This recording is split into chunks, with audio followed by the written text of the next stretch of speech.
Good morning, Little Masters, and welcome back to today's Tolkien Times. I'm the Man of the West, also from the Prancing Pony podcast.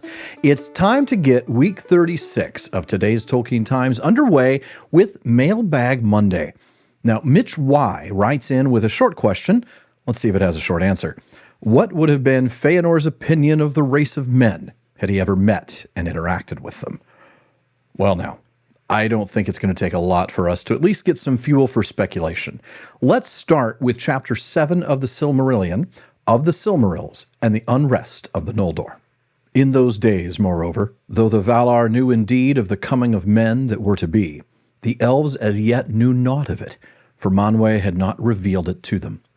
But Melkor spoke to them in secret of mortal men, seeing how the silence of the Valar might be twisted to evil. Little he knew yet concerning men, for, engrossed with his own thought in the music, he had paid small heed to the third theme of Ilúvatar. But now the whisper went among the elves that Manwë held them captive, so that men might come and supplant them in the kingdoms of Middle-earth. For the Valar saw that they might more easily sway this short-lived and weaker race, defrauding the elves of the inheritance of Ilúvatar. Small truth was there in this, and little have the Valar ever prevailed to sway the wills of men. But many of the Noldor believed, or half-believed, the evil words. Thus, ere the Valar were aware, the peace of Valinor was poisoned. The Noldor began to murmur against them, and many became filled with pride, forgetting how much of what they had and knew came to them in gift from the Valar. Fiercest burned the new desire for freedom and wider realms in the eager heart of Fëanor. And Melkor laughed in his secrecy, for to that mark his lies had been addressed. Let's put this in plain language, folks. The elves didn't know about the coming of men because Manwë hadn't said anything. But Melkor knew that the silence of the Valar could be used to his own advantage. So even though he knew virtually nothing about men, after all, he wasn't exactly paying attention to the music, especially by the time of the third theme, he started spreading rumors. Specifically, A, there are these men coming. They are weaker and short-lived. And B, because of those traits, they're more easily swayed by the Valar. Therefore, you're being kept captive here. Now, that's bad enough, but let's take a look at the results of these rumors and half-truths / mostly lies. The Noldor get prideful. Oh, we're better than these pathetic men. Oh, and we better go and get kingdoms for ourselves before these men show up. And who's the first to get prideful and have a burning fire in his heart about obtaining those wider realms? None other than Fëanor himself. He even repeated the lies of Melkor when he was trying to persuade the Noldor to rebel and leave Valinor with him. Long he spoke, and ever he urged the Noldor to follow him, and by their own prowess to win freedom and great realms in the lands of the east before it was too late. For he echoed the lies of Melkor that the Valar had cozened, that means tricked or deceived them, and would hold them captive so that men might rule in Middle-earth. Many of the Eldar heard then, for the first time, of the aftercomers. Now, in Chapter 12 of Men, we read one line that's relevant to this. In after days, because of the triumph of Morgoth, elves and men became estranged as he most wished.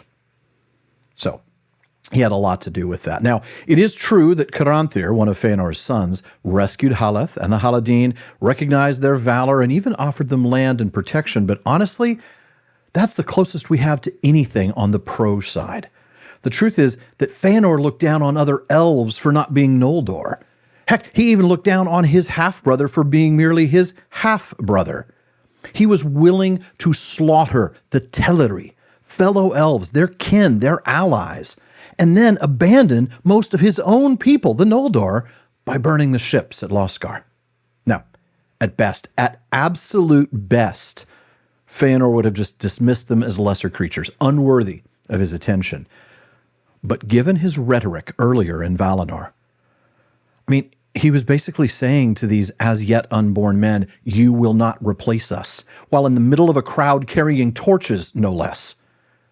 I don't think it's a stretch to say that he would not have felt fondly towards men the way Finrod did. And if he were still around after Beren had managed to recover a Silmaril from Morgoth's crown, I think we all know what would have happened then.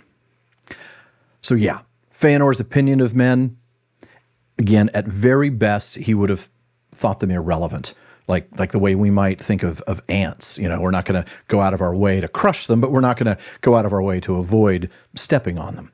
Fëanor, at the very best, would have treated men like that. But the fact is, he resented them.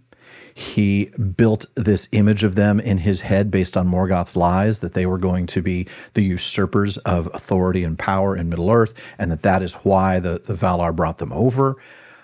He hated men. He hated men who didn't even exist yet. I think he would have continued hating men even after they showed up. Well, folks, that wraps it up for Mailbag Monday. If you have a question that you'd like me to answer in another week, please email it to barnabas@theprancingponypodcast.com. Let him know it's for today's Tolkien Times, and I'll get to it as soon as possible, with priority going to supporters of the show on Patreon.